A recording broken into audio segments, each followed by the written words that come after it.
हम लोग ये समझते हैं कि जो चुनाव हो रहा है उपचुनाव, वो हाजी साहब के निधन के बाद हो रहा है। और ऐसा सब लोग जानते हैं कि हाजी साहब को लोगों ने 5 वर्षों तक के लिए चुना था। हाजी साहब के अधूरे कार्यों को पूरा करने के लिए हाफिजुल साहब को झारखंड मुक्ति मोर्चा या यूं कहे महागठबंधन के सभी दलों ने मिलकर के उम्मीदवार बनाने का काम किया है। और जो लोगों का फीडबैक मिल रहा है, जिस तरह से भारतीय जनता पार्टी के लोगों का व्यवहार सामने आ रहा है, या यूं कहिए कि जिस तरह से अभी पिछले दिनों ट्विटर पे यहाँ के सांसद आदरणीय निशिकांत दुबे जी ने स्पष्ट शब्दों में कहा कि उनके जो ट्विटर का मतलब था वो ये था कि अभिषेक झा जो चुनाव लड़े थे उनका वाला हाल इस उम्मीदवार का भी हो जाएगा। उनका ऐसा मानना था। उस ट्विटर से अर्थ यही निकल रहा था कि कुछ बहरूपिये हैं। दुखद ये है कि जब कोई पार्टी के अपने पार्टी के कार्यकर्ता को बहरूपिया बोलता है तो दुख होता है, क्योंकि हम लोग भी संगठन करने वाले लोग हैं। हम चुनाव लड़ने वाले लोग नहीं हैं।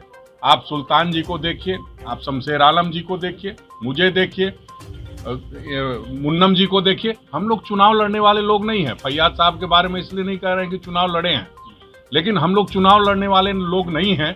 और ऐसे में जब संगठन के किसी कार्यकर्ता को बहरूपिया बोला जाता है तो निश्चित रूप से हमारी पूरी सहानुभूति आदरणीय राज परिवार साहब के साथ है कि उनको अपनी ही पार्टी में अगर कोई बहरूपिया बोल रहा है तो ये दुखद है। उन्होंने कई वर्षों बरस से पार्टी का झंडा ढोने का काम किया है और हम समझते हैं कि आज भी वो अपनी पार्टी के लिए शिद्दत के साथ लगे होंगे। ये उस गांव में कहावत होती थी कि घर वाला बरतर, अब बरतर वाला घर तर। तो आप देखिए कि उनके पास एक अदद उम्मीदवार नहीं था यहाँ चुनाव लड़ाने के लिए, जबकि सिर्फ मधुपुर के लोग ही नहीं, पूरे झारखंड के लोग जानते हैं कि राज परिवार यहाँ के एक मजबूत उम्मीदवार थे और पिछली सरकार में वो मंत्री भी थे। और 45,000 वाले वोट को लाने वाले व्यक्ति को आप अपना उम्मीदवार चुनते हैं और 65,000 वाले को रिजेक्ट करते हैं। आपके पास एक अपना उम्मीदवार नहीं होने के कारण आपको अपने गठबंधन के साथी से उम्मीदवार छीनना पड़ता है। तो हम एक गठबंधन के साथी हम भी हैं कि हम अपने आप चल करके आए हैं।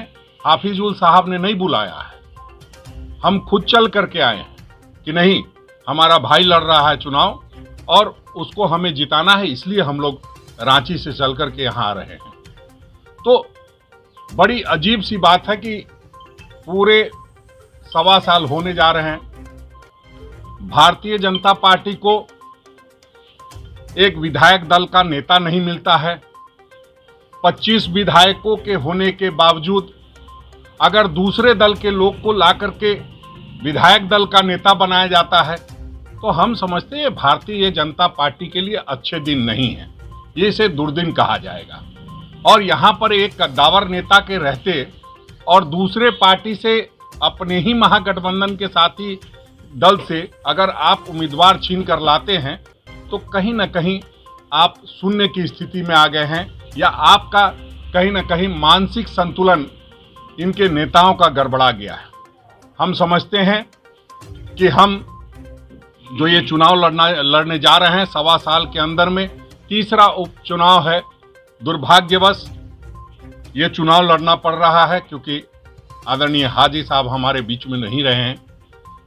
तो लेकिन ये दीपक प्रकाश जी और बाबूलाल मरांडी जो तथाकथित तौर पर विधायक दल के नेता कहे जाते हैं, उनके नेतृत्व में लगातार तीसरी हार होगी और हार की हैट्रिक लगाने आदरणीय बाबूलाल मरांडी जी और दीपक प्रकाश जी जा रहे हैं।